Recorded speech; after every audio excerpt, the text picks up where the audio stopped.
राजनीतिक हत्या का कोई सवाल ही नहीं होता है। हम तो संघर्षों से जुड़े हुए आदमी हैं। हमारी नेतागिरी कोई किसी की चमचागिरी और चापलूसी के बल पर नहीं है। 16 साल से उत्तराखंड राज्य की लड़ाई लड़ रहा हूँ।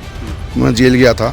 मेरी माता भी राज्य आंदोलनकारी हैं और मेरी माँ चुनाव लड़ रही, तो मेरी माँ के पीछे खड़ा होना मेरा कर्तव्य है। और हम तो उस देश के लोग हैं जहाँ भगवान राम ने अपने माता पिताओं के वचनों को रखने के लिए की खातिर 14 साल का वनवास झेला। आज दो हम एक हैं, इसका मतलब कहीं ना कहीं भीतर खाने कुछ है।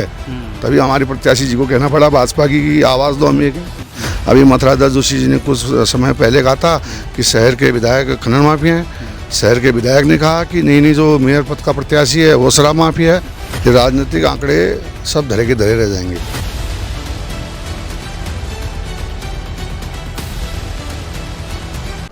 नमस्कार, मैं हूं प्रदीप सेक्रियाल और आप देख रहे हैं न्यूज पीटीएस टीवी। आज हमारे साथ खास बातचीत के लिए मौजूद हैं उत्तराखंड राज्य आंदोलनकारी और जाग उठा पहाड़ के संयोजक गोप मेहर जी। आपको बता दें, नगर निगम पिथौरागढ़ में मेयर पद के लिए इनकी माताजी अभी चुनावी मैदान में हैं। तो गोप मेहर जी का बहुत बहुत स्वागत है सर। सबसे पहले धन्यवाद आपका बहुत बहुत। भारतीय जनता पार्टी ने आपको निष्कासित किया तो आपने कहा था कि मैं अपनी राजनीतिक हत्या नहीं होने दूंगा। इसको लेके क्या कुछ कहेंगे? देखिए, पहली बात तो यह है कि इस पिथौरागढ़ में हमने कभी राजनीति नहीं करी और मैं भारतीय जनता पार्टी में भी था तो मैं कोई नेता नहीं था, मैं एक निष्ठावान कार्यकर्ता था। पर जिस प्रकार से निष्ठावान कार्यकर्ताओं की भारतीय जनता पार्टी में लगातार उपेक्षा की गई है, अभी आपने जगजीवन कन्याल जी को सुना और आज हमारे नंबू मन्नाल जी स्वर्गीय हैं। ऐसे कई लोग हैं निष्ठावान कार्यकर्ता जिनकी राजनीतिक हत्या छोटे छोटे इस तरह के हमारे जिले इस तरह के नेताओं के द्वारा की जाती रही है। और मैंने कहा कि मैं अपनी राजनीतिक हत्या नहीं होने दूंगा, क्योंकि मेरा सीधा ये कहना है कि पिथौरागढ़ को हमने कभी राजनीति से नहीं देखा। चाहे पिथौरागढ़ की जनता के साथ भारतीय जनता पार्टी की सरकार होते हुए भी हमने पानी जब नलों में नहीं आ रहा था तो हमने संघर्ष किया। और पिथौरागढ़ में जब पब्लिक विद्यालयों की मनमानी चल रही थी, उस मनमानी को रोकने के लिए भी हमने भारतीय जनता पार्टी की सरकार होते हुए और खुद पदाधिकारी रहते हुए भी हमने संघर्ष किया। तो राजनीतिक हत्या का कोई सवाल ही नहीं होता है। हम तो संघर्षों से जुड़े हुए आदमी हैं। हमारी नेतागिरी कोई किसी की चमचागिरी और चापलूसी के बल पर नहीं है।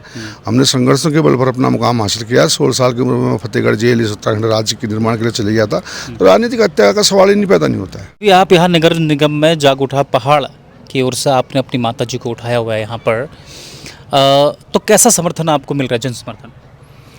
देखिए, जहाँ तक माताजी और जाग उठा पहाड़ को समर्थन की बात है, पिथौरागढ़ की जनता जानती है। केवल एकमात्र मेयर पद के प्रत्याशी जो हम नारा लेके आए हैं अब की बारी जाके सरकार, वो एकमात्र ऐसी प्रत्याशी हैं जिनको किसी के चेहरे पर चुनाव लड़ने की आवश्यकता नहीं है, न उनको किसी राष्ट्रीय चुनाव चिन्ह दलों के चुनाव चिन्ह पर चुनाव लड़ने की आवश्यकता। आप देख रहे हैं कांग्रेस भी लड़ रही है, भाजपा भी लड़ रही है और कुछ लोग दूसरों के चेहरे को, मुखौटे को अपना आधार बना करके चुनाव लड़ रहे हैं। और हमने जनता के साथ संघर्ष किया है। मैंने अभी आपसे कहा मैं 16 साल से उत्तराखंड राज्य की लड़ाई लड़ रहा हूँ। मैं जेल गया था। मेरी माता भी राज्य आंदोलनकारी हैं और विभिन्न सामाजिक कार्यों में सक्रिय रहती हैं।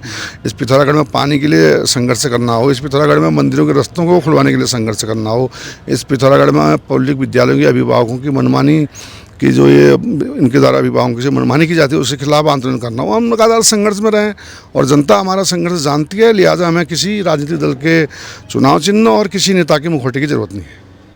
आप जब जनता के बीच जा रहे हैं, किन किन मुद्दों को लेके, क्या क्या एजेंडे को लेके जा रहे हैं आप? देखिए, जनता को हमारे सारे मुद्दे मालूम हैं। हम जनता के बीच वादे नहीं, मजबूत इरादे लेकर के जा रहे हैं। हमने जनता से कहा कि मई अर्जुन में पानी नहीं था, ये शोर का बड़ा दुर्भाग्य है। गर्मियों में हमारे पास पानी नहीं था तो हमने पानी के लिए संघर्ष करा। तब मेयर पद के कोई प्रत्याशी जनता के साथ नहीं थे। और ये शोर का दुर्भाग्य, जब यहाँ बरसात होती है तो नई बाज़ार है, पुरानी बाज़ार है, चिमशा नौला वाली गली है और हमारे टकाना वाली गली है, कई व्यापार दुकानें ऐसी हैं जहाँ नाले ओवरफ्लो करके दुकानों के भीतर पानी भर जाता है, कीचड़ भर जाता है। हमने व्यापारी बंधुओं से भी निवेदन किया है, अगर अब की बारी जाके सरकार आएगी तो जिस प्रकार से नेताओं के चहेतों के लिए दैवीय आपदा मत होता है, उसी प्रकार से बरसात में अगर हमारे दुकानदारों की दुकानों में पानी घुस जाता है, कीचड़ घुस जाता है, उनका सामान उसमें बर्बाद होता है, तो हम नगर निगम का एक आपदा मत बनाएंगे जिससे लोगों को राहत दिलाई जा सके। और जितने भी पिथौरागढ़ के व्यापारी हैं, कर्मचारी हैं, मुझे पता है सन 1994 के आंदोलन में हम सब ने उत्तराखंड आंदोलन के लिए 6-6 महीने व्यापारियों ने दुकानें बंद रखी, कर्मचारियों ने दुकानें बंद रखी, किंतु जो प्रमाण पत्र बनाए गए राज्य आंदोलनकारी के, जो पेंशन दी गई राज्य आंदोलनकारी वो पात्र लोगों को नहीं दी गई है। और हम वादे नहीं, मजबूत इरादे लेकर के सबके राज्य आंदोलनकारियों के बीच भी जा रहे हैं।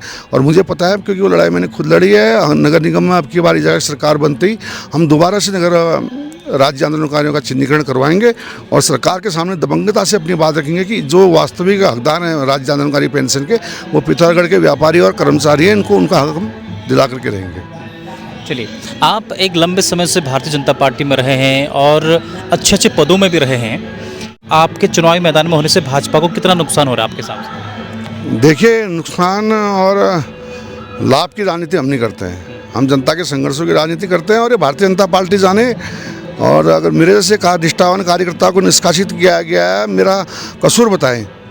मैंने कौन से चुनाव में भारतीय जनता पार्टी के साथ गद्दारी करी? मैंने प्रत्येक चुनाव में भारतीय जनता पार्टी के साथ तन मन धन से रात दिन एक करके चुनाव में काम मैंने किया है। रही बात मेरी माताजी का चुनाव लड़ने की, तो जब मैं क्या, आप बताइए, पिथौरागढ़ की जनता बताएगी कि अगर उनकी माताजी चुनाव लड़ रही होती तो वो क्या करते? मेरी माँ चुनाव लड़ रही, तो मेरी माँ के पीछे खड़ा होना मेरा कर्तव्य है। और हम तो उस देश के लोग हैं जहाँ भगवान राम ने अपने माता पिताओं के वचनों को रखने के लिए की खातिर 14 साल का वनवास झेला। मैंने अपनी माता जी से साफ कहा है, हम किसी पार्टी में रहे न रहे, मत तेरा व्यवहार अमर रहे। और जो निष्कासन लाभ और घाटे को मुझे नहीं पता कि भाजपा को नुकसान हो रहा है या किसको नुकसान हो रहा है, मगर मैं इतना जानता हूँ कि जनता हमारे साथ खड़ी है।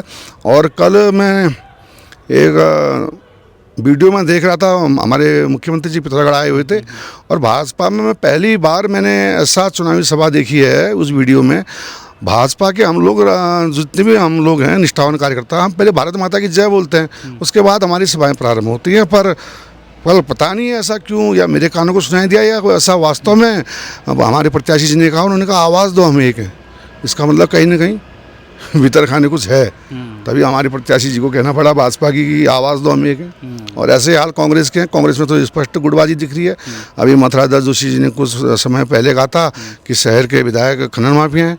शहर के विधायक ने कहा कि नहीं, जो मेयर पद का प्रत्याशी है वो शराब माफिया है। अबे कौन शराब माफिया है, कौन खनन माफिया है, और किस दल को आवाज़ दो हमें एक है कहने की जरूरत पड़े, मुझे नहीं मालूम। मगर जनता हमारे साथ है, क्योंकि जनता ने हमारे संघर्षों को देखा है। अभी बहुत लोगों का ये मानना है कि ये जो मुकाबला हो रहा है यहाँ पर नगर निगम चुनाव का, ये त्रिकोणी है। ऐसा उनको लग रहा है कि भाजपा, कांग्रेस और निर्दलीय के बीच। आप अपने आप को कहाँ पर पा रहे हैं? देखिए, ये राजनीतिक आंकड़े सब धरे के धरे रह जाएंगे। 23 तारीख को जनता मतदान करेगी और आदर्श नगर निगम के लिए जो हमने नारा दे रखा है, अब की बार रिजा की सरकार के साथ जारी है।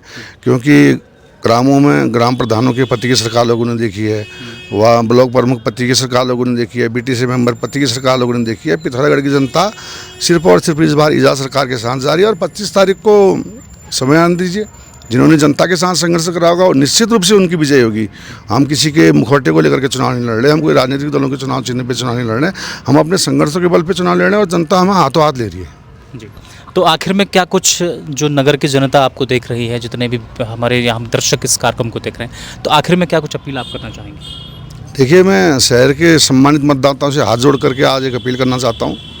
हम निश्चित रूप से एक आदर्श नगर निगम की सरकार को चुनेंगे और मेयर पतियों की सरकार को हटा के, मुखौटा वाले लोगों की सरकार को हटा के, अगर जनता को ये लगता है कि जागुठा पहाड़ ने हर वक्त जनता के दुख में साथ दिया, चाहे वो मई जून की गर्मी में पानी के लिए संघर्ष हो, विद्यालयों में मनमानी फीस के खिलाफ संघर्ष हो, विद्यालयों में पढ़ाने वाले अध्यापक अध्यापिकाओं और कर्मचारियों को उचित मानदेय दिलाने के लिए संघर्ष हो, महिला शक्ति का धरातल पर हमने सम्मान किया है। हमने रक्षाबंधन और भैया दूज के दिन प्रत्येक त्यौहार में जितने भी हमारे संसाधन से दाग उठा पड़ के हमने उनकी अपनी ओर से माताओं बहनों का सम्मान धरातल पर किया है। और मैं जनता से केवल इतना कहना चाहता हूँ कि एक बेहतर नगर निगम हमने बनाना है। चुनाव चिन्ह है अलमारी, अलमारी पर बोर्ड लगाकर श्रीमती चंद्रकला मुखर्जी को विजयी बनाएं। और जो हम नारा इस बार पिथौरागढ़ की जनता को हमने दे रखा है, आपकी बार ईजा सरकार, उस नारे को आप लोग साकार करें।